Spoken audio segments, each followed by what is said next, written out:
guys. This is very late considering my normal videos. Normally, I've been doing them in the morning, but I guess I may have to adjust with the work schedule. So, Caleb, we may or may not have live viewers. I don't know. But this will still be fun anyway. All right, I'm going to kick on the intro I made just for this, guys. I hope you enjoy it.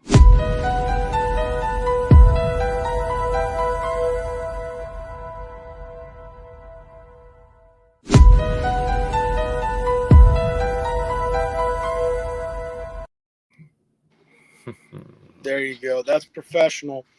I literally had to take a photo of my hand reaching towards a creepy door, and you want to not use as much stock imagery if you can. You want to be as original as possible. All right. So my guest tonight is Caleb. Caleb, what is going on, buddy? Another beautiful day in the hood, man. I've been having a great day so far today. Been a great week. I've been on a couple of other shows this past week, and it's been a lot of fun. And I thank you for having me on your show as well. I appreciate it. Yeah. What all do you have going on now? You're on 2 different channels or one channel? Just the one. Right now, I am a a co-host rather, for the Secular Soapbox with my other co-host. His name is Bryce. He goes by Bryce Cerrone.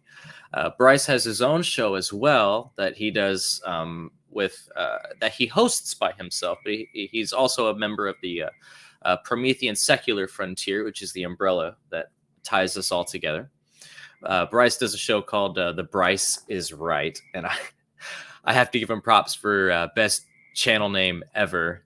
And we've got a couple others as well on the Promethean Secular Frontier. We also run The Crucible, which was another fun one, which was one that I was on just this last Wednesday with Dr. David. He was a physicist, and we were talking about black holes. So I'm a huge nerd when it comes to science and cosmology and philosophy. And so they just invited me onto that show to talk with the physicist about black holes, hoping to keep it interesting. And then on my show, or our show, or rather, Bryce and I's show with the Secular Soapbox, we just like to talk about secularly related things. Just try to keep it relevant, I guess. Yeah, very cool. And if anybody hears lightning and thunder in the background, that's not special effects. That's actually happening outside. Perfect. So Caleb and I share a love of paranormal, ghost stories, freaky things. I think even before I knew what an atheist was or a Christian was, I was open to the possibility of ghosts. And Caleb, you've had some experience with looking into these things, debunking these things, maybe, being taken aback by a few. Do you want to kind of lay that out for people, and then we'll get into the heart of it? Yeah, absolutely. Thank you for the opportunity. It's very rare that I get to discuss my paranormal experiences on air. They don't really come up very often. They come up a lot when I'm having just personal conversation, but it's never really a topic that comes up. And I'll say this, I think it's because most people simply don't take paranormal phenomena very seriously. I mean, when the moment I say the word paranormal or supernatural, you might think the X-Files or maybe just some other sci-fi show that comes to mind, and that's just really where most people leave it at that. But my personal, I'm with you on this. Before I became an atheist, before I'd even really heard much about what atheism was or what the movement was like or anything about like that, I was very interested in the paranormal. It was I'll say this, for my personal journey, the diving into the paranormal was one of the catalysts for sure that led to me being the man that I am today. I became obsessed with the paranormal. And when I first got into it, I found myself in what I would call the seeker's stage. I think most people have a basic idea of what I mean by that. But I was very open to a lot of different ideas about theology and spirituality. I was very confused at the time, and I was looking for some sort of solace somewhere. And what I had found, what I'd landed in, was the paranormal. And I think that this really appealed to my interests for a lot of different reasons. I considered myself to be a rather rational, scientifically minded person. And being something like a ghost hunter really appealed to that. And I really did believe that, excuse me, I'm sorry, I'm a little burpy. I'm sorry. I really did believe that not only were these other people that were doing the same things, paranormal investigators, not only did I believe that they were doing science and research, I thought I was too. I became a member of this movement. When I had moved out on my own, let me rephrase. I moved into an apartment for a year, but then after that, I moved into a duplex, and this place was creepy as hell. This place had a lot of history. This place was very, very old, which I want to reiterate that because it's important, actually, believe it or not. The duplex that I was living in was a generational home that had been in my family for well over 3 generations. And when the family got off the boat from Germany, yes, I'm German, this is the house that they moved into. And eventually they quitted it off and turned it into a duplex. And after living in an apartment for a year, I was looking for different options. This became one of them. My grandfather offered it to me for $100 a month. Could not refuse that. I was like, yes, let's do it. I don't care what kind of crap condition this place is in. And within 2 weeks of being moved in, I started immediately experiencing what most people would call paranormal experiences. I was camping out in the living room. I was doing renovations on the duplex. And I had this very strange experience that would happen to me regularly, very regularly. I would say at least 3, 4, 5 times a week. I would be laying in bed. I was a late shifter. I'd be laying in bed. It'd be about 2 or 3 in the morning. I'd just be staring at the ceiling. Let me rephrase. I was laying on the couch. I was in the living room. And then I'd be staring at the ceiling. And I would hear what I thought were footsteps pacing in the room next to me.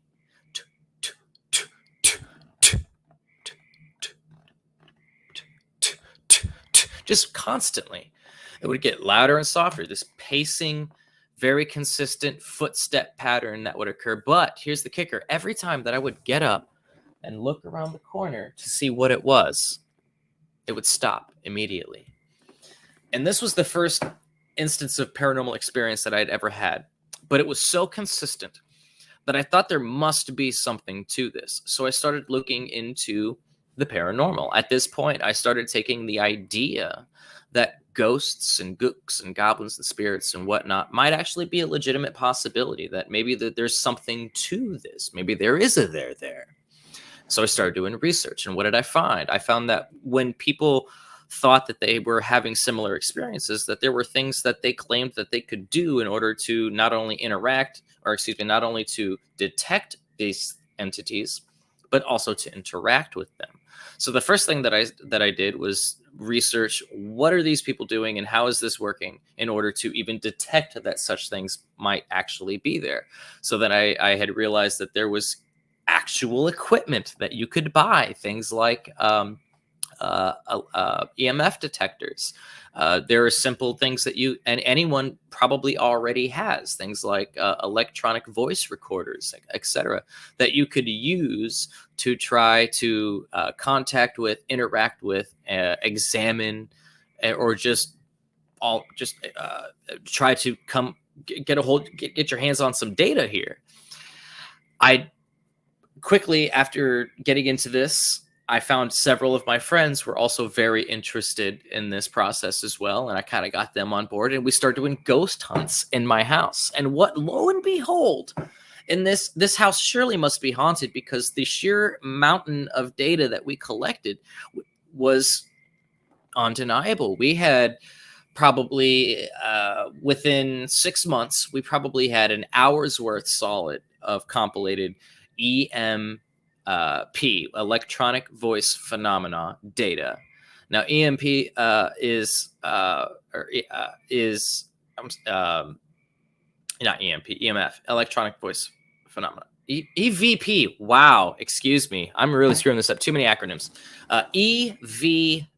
I'm sorry, everybody. I did mess it up. Electronic voice phenomena is supposedly this thing where you could use any sort of digital recorder and just talk to the empty air. And if you look through the data, you should at some point find voices responding back. And everybody's going to hear different things. Sometimes that's not always the case. Sometimes you find instances where it is a little bit less ambiguous, quote unquote. It does seem that you have a lot of different people converging on the same conclusion. This says this. This must be this. And we call those higher class materials.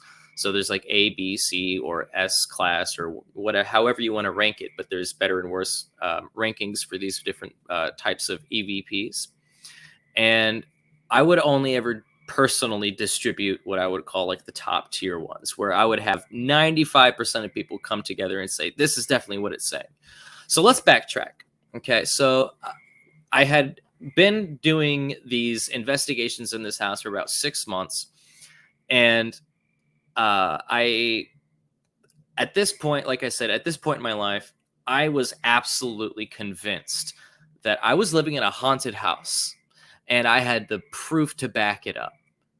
So I had professionals, quote unquote, come in and evaluate my data, and also to do several different investigations on the house. And these professionals were rather impressed by what they had found and by my data, and they asked me to come on board. And when I did. I was like, I couldn't refuse that offer. I was like, hell yes, I would love to be a part of this process. So I became a member of this group, and we started traveling the tri-state area and doing investigations. And I was a part of this process for well over 2 years, maybe 3 years of my life, before I had finally collected enough data and had enough personal experience and heard enough stories and been through the process enough and been scrupulous and skeptical enough to realize that that entire mountain of data that every single one of us collectively had was garbage. It was worthless. It was biased. It wasn't what we thought it was. Take, for example, those footsteps that I thought that I had heard that absolutely convinced me that there was somebody there. I experienced this for weeks, maybe even months, before I finally decided there's got to be something to this. This is really crazy. I would get up and I would check everything just to make sure that maybe there's not something there that could possibly be making similar sounds. There wasn't anybody else like I said, I mentioned I lived in a duplex. There was nobody else living with me. But regardless, it was my family's duplex. I had the keys, the master keys to this place. I checked anyway. Maybe there's a squatter up there. Who knows? So I went and checked. Never, ever did I find anything that would give me personally an explanation as to what I was hearing. But this is one of the more difficult ones to explain away. It took me years to really figure this out. But then after conducting just a handful of experiments to confirm it, I found that what I was hearing were not footsteps. It was my own heartbeat. I was listening to my heartbeat, and in my brain, in my own paranoia, I was misconstruing that information, and my brain was doing something with that information to make sense of it. And what my brain did to make sense of it was go, this isn't just ambient noise that you're hearing for no reason. This must be something important. Not only is this important, this is probably somebody that you need to be worried about. And this is important because this is what's known as a type 2 or type B error. A lot of people might be familiar with somebody, his name is Michael Shermer. He explains this beautifully. He says, you can imagine ancient man hearing a rustle in the bush. If they assume that it's a lion in the bush and run away, but it's not, that's a type 1 error, but they still live. But if they assume that it's not and go to investigate, that's a type 2 error, and they're likely going to get eaten. Okay, so most people are going to be making those type 1 errors. I might have this backwards, but the point's the same. This is essentially where we are today, the way that we view the world, the way that we process the information, is a result of this evolutionary process where we assume agency to things where there isn't really agency. And this is a clear-cut example of one of those things. I was hearing my own heartbeat. I didn't know what I was hearing. And in my state, I had just moved out. This is the first time I was really, truly on my own, and yada, yada. I was very young. This is a new experience. And I was, just in that right state of mind. The conditions were such that my brain just put this picture together and made that similar error. It's the exact same process. I've even had I'm sorry. Do you have any questions, by the way? Because I can go on about this for quite some time about this house. I've had a lot of really weird crap happen in this house. The footsteps is a very basic one, but I've had things like doors fly open, things like that. So where are we at so far? You have any questions? No. I mean, I think it's going well. Like I said, I wasn't going to rush it. Still do the first video about a half an hour. And then if you felt like you enjoyed the discussion and I enjoyed it, then do like a part two and maybe dig into different things. I want to say that for me, though, because not necessarily because I'm a theist, but because I grew up watching things like The Exorcist, which was one of my first experiences Hmm. with supernatural. Then I grew up in the time where like Ouija boards were incredibly big. And I remember like making them as a kid. I remember playing with them as a kid. And I remember seeing things that I couldn't explain. Like my sister's dad had died. And a week later, we saw him coming up the steps.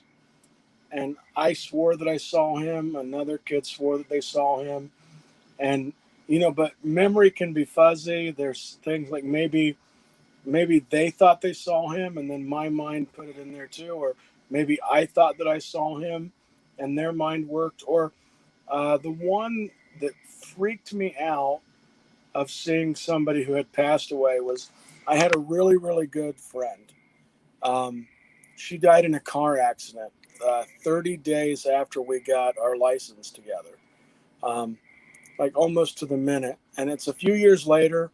I'm driving at night. I'm going past a familiar thing we had sat there 100 times before, and she's there. And I keep staring out the window, and she's there. She's not moving. She's just looking at me. I freaked out so much, I spun around in the road, and I came back. And this little town, I won't drop the town's name though, and I'm looking everywhere because I'm like, she was just right here. Yeah. I mean, instances like that aren't too uncommon. So, for example, you had brought up this person that you and a group of people knew that had recently passed away, and you guys had similar experiences seeing this person relatively soon after their passing. And those, I don't mean to be insulting, but as I believe, I'm rather No, no, you're good. convinced that these are, in the truest sense of the term, actual hallucinations, and it is probably the most common kind of hallucination to have. If you're going to have a full blown hallucination where you see a person, are grieve related hallucinations. Those are very, very common. That happens to a lot of people. Now, the believer might say, well, of course that's very common because they're seeing the loved ones that just after they pass. But I personally, like I said, I'm convinced that there's a perfectly reasonable psychological explanation to that, which is rather well documented, actually. And I've something I thought about that too with the hallucinations, that maybe I'm driving by, I'm going through the town, all these memories catch me as a kid, and then my mind puts that person there. But then I start thinking about mind and reality and how does that work? And if I picture a red apple in my mind, but I have a red apple in my hand, the red apple in my mind is still a picture. It's still a non-material material, if that makes sense. And so I'm trying to grasp. So like, the hallucination was real in the sense that it really happened. That event happened. But then you wonder, was it because the hallucination or was it something else? And then you just keep spinning your wheels on all these different things. Yeah, and unfortunately, you can tumble down that rabbit hole any way you like, and there probably is no real answer that we'll ever really know. But at the end of the day, like I said, I'm rather convinced that post grief hallucinations are extremely common, and there's perfectly reasonable psychological explanation for things like that. However, sometimes there are people that see apparitions, which, for those who don't know, apparition is just a fancy way of saying ghost, if you will. A transparent entity is another definition of the word apparition. But there are a lot of different reasons why a person might see an apparition. It might not necessarily be because they're having a full blown hallucination or something like that. So just being around low resonance frequencies can cause you to see an apparition. It just so happens that at about 19 hertz, which is just under the audible range for humans, that's actually the point at which eyeballs vibrate because of the sound. That's where the frequencies match such that they vibrate with the sounds at these really low frequencies. This is just a coincidence of nature, but it's often because of these little vibrations at these low hertz frequencies, about 19 hertz, that people can see these illusions. And it's now recently been shown in several different studies that this is actually one possible explanation for what's going on. People seeing apparitions. We have this particular phenomenon which has been examined and documented. There are other phenomena which can cause people to see things as well. So I mentioned earlier that I was using particular scientific equipment that I thought was legitimate scientific equipment, things like an EMF detector, which is the electromagnetic frequency detector. It's very common that a paranormal investigative group will do sweeps around the premises with one of these devices. And what they're looking for are spikes in this electromagnetic frequency, which is a field which is emitted by any electronic pulse of any kind. So, for example, one way to show how worthless these things are, when I was living in that duplex that I was doing investigations in, every time the refrigerator kicked on, it would spike the EMF. And we would have to log that because we would need to make sure that we didn't count that after the fact as something that we might have missed and was a legitimate paranormal phenomenon. Because we were videotaping all of our experiences as well. So if we didn't document, we just saw or heard the refrigerator kick on, we might not catch it on some of our other devices that we were using to investigate. So we would have to make an actual note of this. And this is important because these devices are so ridiculously overly sensitive to these sort of frequencies that they essentially become worthless. Even if there were some beings that were interacting on these frequencies, due to the sheer randomness of having EM pumps throughout our everyday lives, because of the world that we live in a very electronically driven world. You can't really sift out the positives from the negatives, or the false positives. It's worthless data really to have. And worse yet is that people often derive equipment more specific to this process that they claim is I'm sorry, I'm making this more complicated than it needs to be. So let's take something like a spirit box, okay? A spirit box is based on this same technology. So a spirit box is this device that measures the electromagnetic frequency in the ambient air, and it'll randomly show on its screen a word that supposedly this ethereal entity is speaking into the spirit box, or making it known somehow to the spirit box that this is the word that it wants to be conveyed. But what's actually happening is the paranormal investigators are being duped.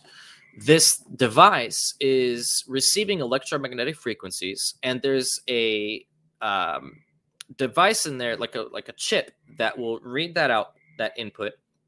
And based on the frequency that it's receiving and a couple of other factors, it just kind of puts it together at random, for most part, through an algorithm, a particular word that comes together. But all this is, at the end of the day, is an EMF detector that, based on whatever random frequency it happens to be at, plus one or two other factors, which are pointless, it just spits out a random word. And what people are doing is they're taking this random word and they're making a story about this word. And it doesn't matter what the word is. You could ask the spirit anything. You could be in an empty room, you and two or three people looking at the spirit box, and you could be like, okay, so how did you die? And the word like chair might come up. Okay. And you would think that, okay, well, there's a problem. I asked you how you died. The word chair came up. This is just dumb. There's probably something wrong here, but that's not what most people do. What most people in this process do is they take that word chair and they make up a story about how that chair may have actually been the cause of this person's death, and therefore this ghost was answering their questions. It's a sort of confirmation bias to the extreme. Yeah, And like falling off of the chair, or maybe you use the chair to hang yourself, or maybe the chair broke and you whacked your head. Just or maybe you were a wrestler and you got hit over the head with a chair, and backyard wrestling, and there was an accident and they panicked and buried you and never told anybody. Who knows? Could be like, you could seriously. And these people have very creative imaginations, as you might imagine. So some of these stories sort of snowball amongst themselves and become their own things. So again, to sort of backtrack and reiterate the point here is that the scientific equipment, which is supposedly being used, it's not supposedly being used, it is being used to supposedly document paranormal phenomena, is absolutely bunk. It doesn't actually register anything. What is actually occurring is most of this equipment is being sold to these paranormal investigators at ridiculously high prices, which as you might imagine, are for sheer profit. A lot of these machines you could make from parts from Radio Shack for pennies on the dollar. But these people put them together in a fancy little box and sell it to paranormal investigators for tens or hundreds of dollars. And the thing is if they can get their device on, say, I forgot a lot of the old popular paranormal shows. It's been several years, but oh man, what was it? I can't believe I forgot. They had Ghost Hunters, Ghost Adventures, Ghost Hunters International. But that's then what it was. There's been lots of these shows that connect people to. Yeah. I remember David Blaine, for example. Did he have a paranormal show? He connected his love. Would connect your loved ones to you within the crowd by asking you questions. Oh yeah, Sylvia Brown. Very vague questions like, I believe you had somebody who died in your family. Like, yeah, of course, everybody has somebody that's died. I'm thinking back, like, because the X-Files may have also given me a love for the paranormal. Like, a Mulder was always the truth is out there, and there was no, like, I know that they say, you might say he's not a skeptic, but there was no greater skeptic, in my opinion, than Fox Mulder. This guy was open to every possibility. This guy was always checking and testing everything. And at the end of the day, he always ended up somehow being right for the most part, because he was just that damn good. Now admittedly, that's the proper sort of skepticism for the most part. You really should be testing, and it's also helpful that he happens to have a hyper skeptic behind him as well, keeping him in check. So you have that. The X-Files was one of those phenomena that really helped fuel the paranormal investigative world. If you talk to paranormal investigators, guaranteed 10 out of 10 love X-Files. I mean, it's just one of those things. X-Files, anything Ghost Hunter, a lot of the sci-fi stuff as well. We share a nerd bond. And honestly, I think at the end of the day, what's really occurring here, there's so much to talk about, but on the front of the science unto itself, the equipment, the process, on those fronts, because I'd love to dive into perhaps more the psychological process, the evolutionary process, etc., but that's probably for another time. But just on the grounds of the scientific equipment and that process, I want it to be known that if you yourself are a ghost hunter, a paranormal investigator, I want you to understand that the equipment, in fact, I don't want to try to explain it to you. Try to figure out how your equipment works. What makes that equipment work? Because when you just Google it, when you figure out how the voice box works, but this is an important word. I know we're running out of time. Pareidolia. This is very, very important. Figure out what pareidolia is, which is merely, by the way, I'll just tell you, pareidolia is this tendency for people to anthropomorphize things, to humanize things, to make things that aren't people seem like people. That's what pareidolia is. And human beings do this with almost everything. We do this all the time. You hear a snap, a twig snap behind you, you're probably thinking that someone or something that wants to get you might be behind you, but that might not be the case. I mean, it might just have been a falling branch or something like that. But you'll just always assume that there is something there.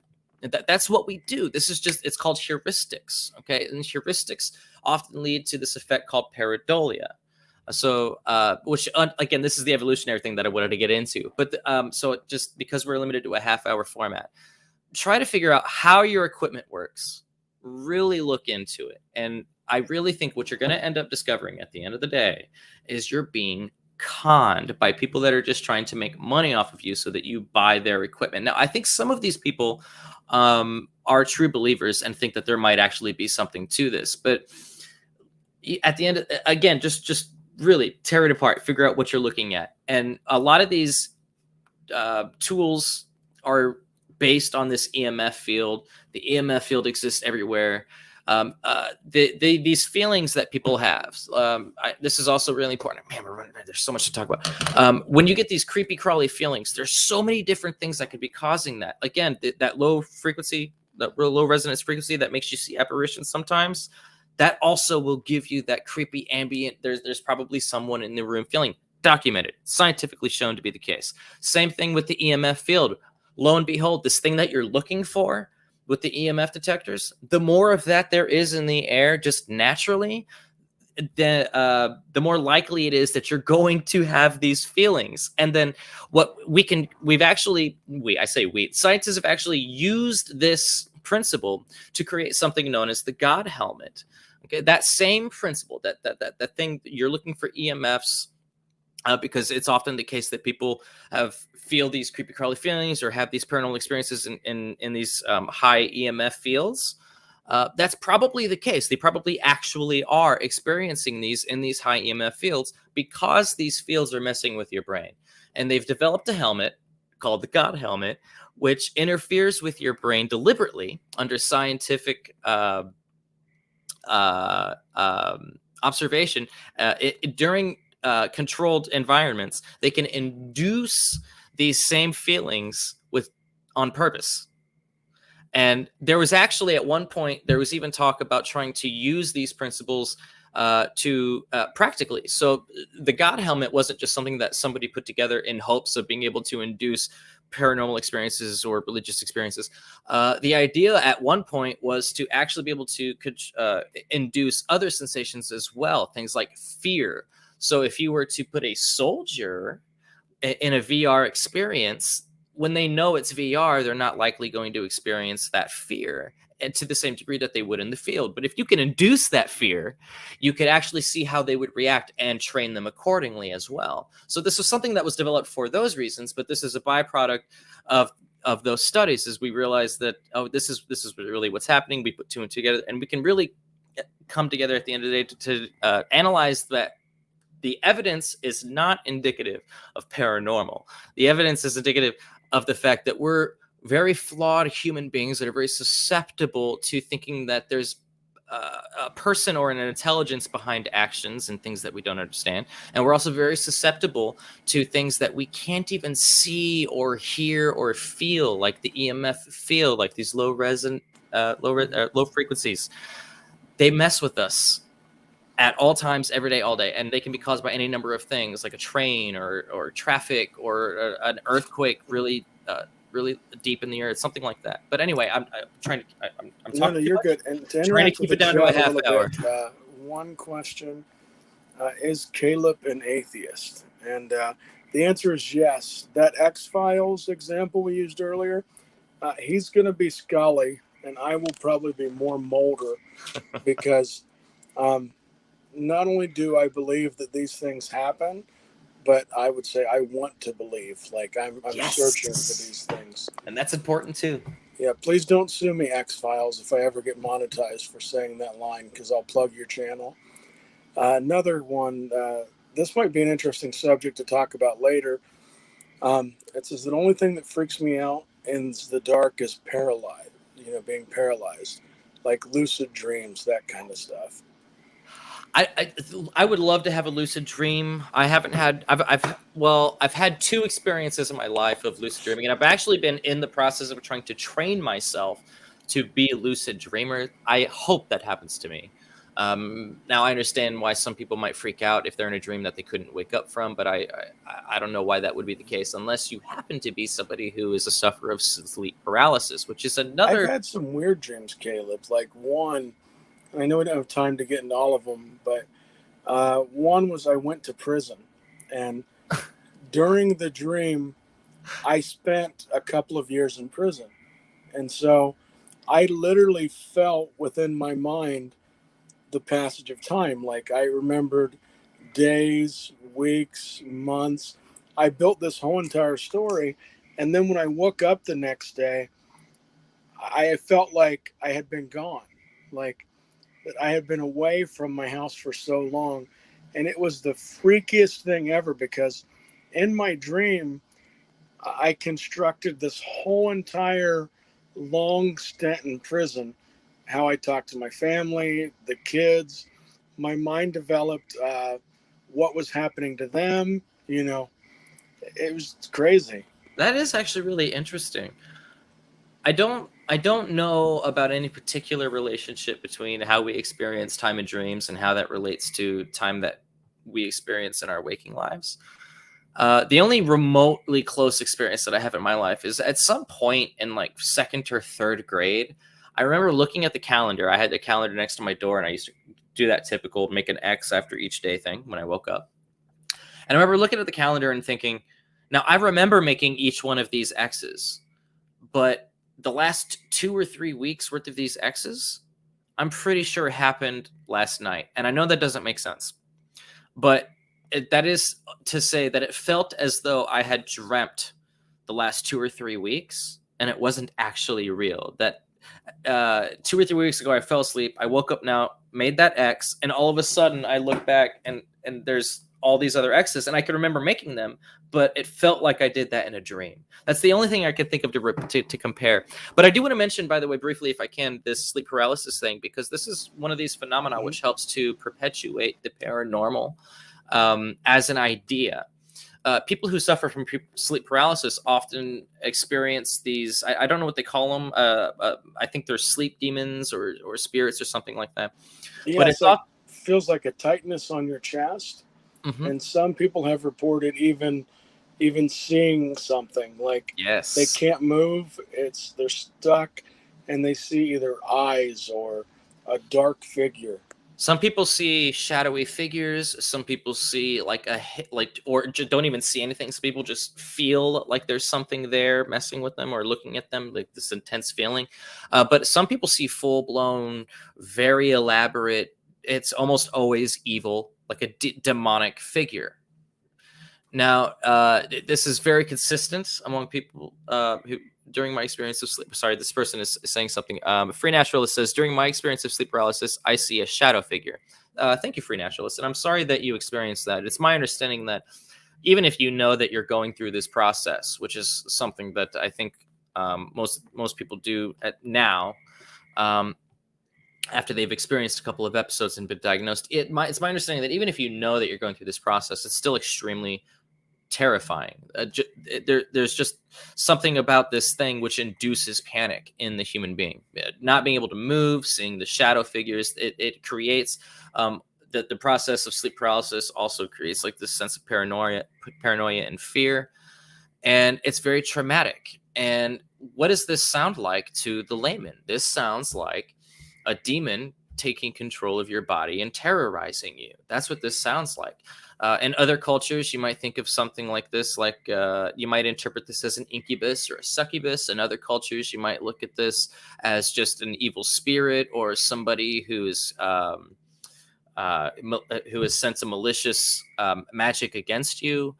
Whatever the case might be, that what we're doing is we're misinterpreting this unfortunate happenstance of being human. There are just certain people that have this condition where it's just between awake and asleep. They'll be paralyzed when they wake up, and they have these horrific hallucinations. where they feel like somebody's watching them, and then it's often like this person said, they'll see the figure.